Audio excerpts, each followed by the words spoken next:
study the whole scripture, only one being has the authority to change the heart of king. It's God himself. He said the heart of the king is in the hands of the Lord. He has the power to turn it. And so when you generate favor, you become like the hand of God. The hand that can alter the heart of kings. That was the power Esther entered into. Do you know what favor does? I tell you 3 things quick before I stop. There are 3 things favor does. Number 1, favor opens your heaven. You'll find people who walk under open heaven. If they enter a desert, they prosper. If they enter a forest, they prosper. Environment can't limit them. Know that they are connected to another environment. If you see a man that cannot be limited by a physical environment, it means he's connected to a spiritual environment. Because physical environment have the power to limit. But when you are fused to heaven, then no territory can shut you down. Go to Congo, you are the same. Go to England, you are the same. You are growing and prospering non-stop. It's because of an open heaven.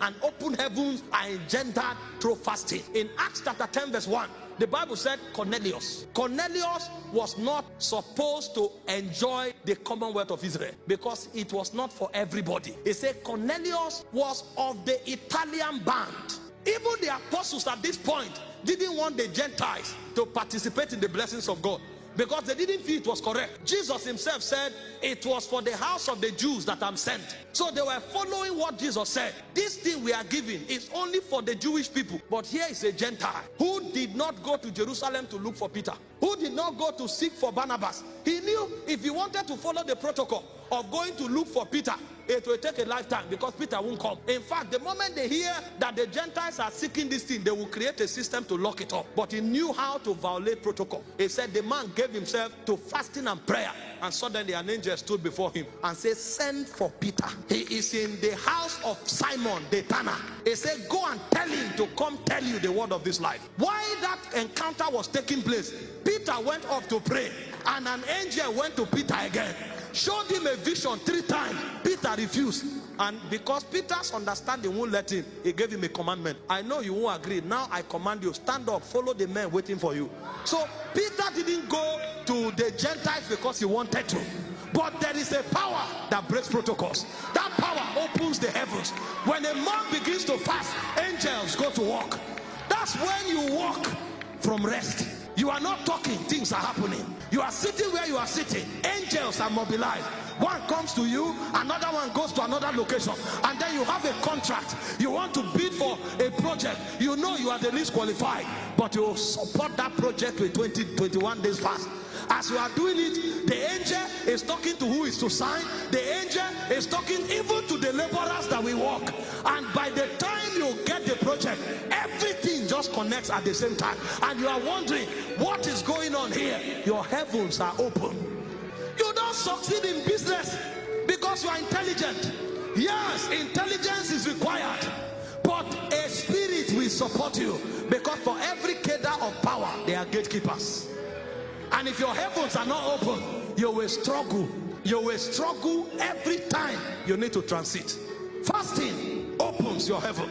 Did you not see when Jacob was blessed? When Isaac was blessed, I beg your pardon, he said, I bless you with corn and wine. What are you talking? The dew shall be perpetually on your field. This guy had outgrown inflation and deflation.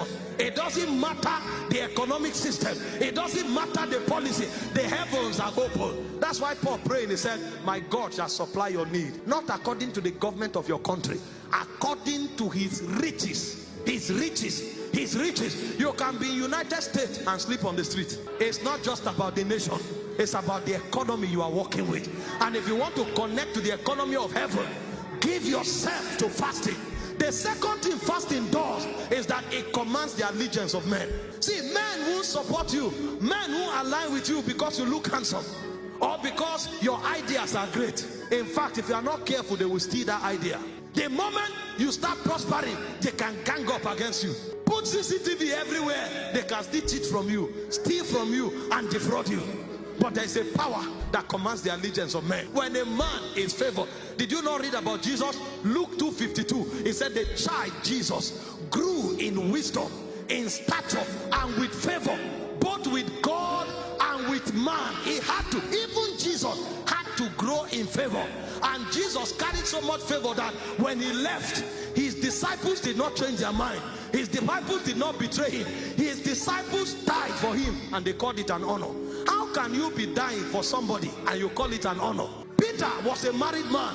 When they were about to crucify Peter, he didn't say, let me write a letter to my wife. Oh, my beloved wife. He forgot. Because of the level of favor that was upon the life of Jesus, it was an honor for them to serve. At one point they were flogged and they came back celebrating. Thank God we do have the privilege to be flogged on his account. Have you not seen people laboring for somebody and you come and look at them, you say they are brainwashed? Brainwashed? Do you know them? People don't know how these things work. This is why pastors fast a lot. People look at you and say, imagine, see the way he brainwashed these people. Do you know the people you are talking about? Some of them are professors. Some of them are army generals. Some of them are medical doctors. So you think you are wiser than the whole of that congregation. Maybe you should come and take a sample and find out the people there. Some of them are young, some of them are old. So you think one small boy can stand somewhere and brainwash these people with all of these credentials? You are the one who is deceived. There is a power called favor. If that power is on you, it said daily men joined themselves to David until his host became like the host of God. The host of a man can become like the host of God if he has sufficient favor. And finally, favor causes wealth transfer. I know we labor in business. I know we have contracts. We broker a lot of transactions. But see, true wealth comes by different means. Hard work does not produce wealth. Ask wealthy men, they will tell you. Hard work is enough to give you food to eat. They say, let him that stole steal no more, but let him work with his hand that he may have to eat and to give to others. What gives wealth is a power. He said, you shall remember the Lord thy God. It is him that gives the power, giveth the power to get wealth. It's spirits that give wealth. He said God gave riches to Solomon. You don't stumble. It's a mystery. And one of the mysteries of wealth is wealth transfer. Suddenly the lines fall for you in pleasant places. You go to see a friend and the friend tells you about a contract and you just write carelessly and suddenly they told you 1 billion is waiting somewhere. See what you can do with it. It's not because you were creative. It's because favor manipulated the tides to get you in alignment, to get you in season. And a simple conversation that does not require opening all the textbooks from Harvard brought you into fortune. Because favor is at work. It said God gave favor to the Israelites and they spoiled the Egyptians. I can tell you, many struggling people today are intelligent. Many struggling people today are super qualified. But there's something lacking. There's favor. There's favor lacking. And so the more they work hard, the more they are weary. Because the labor of the foolish, it wearied them. They know not how to enter the city. Work hard. I beg you, work hard. You will need it. If you don't work hard, you are not qualified. But in addition to hard work, there must be perfume. It's called favor. And one of the ways of generating this perfume is by fasting. Fasting is a power. And that power is called favor.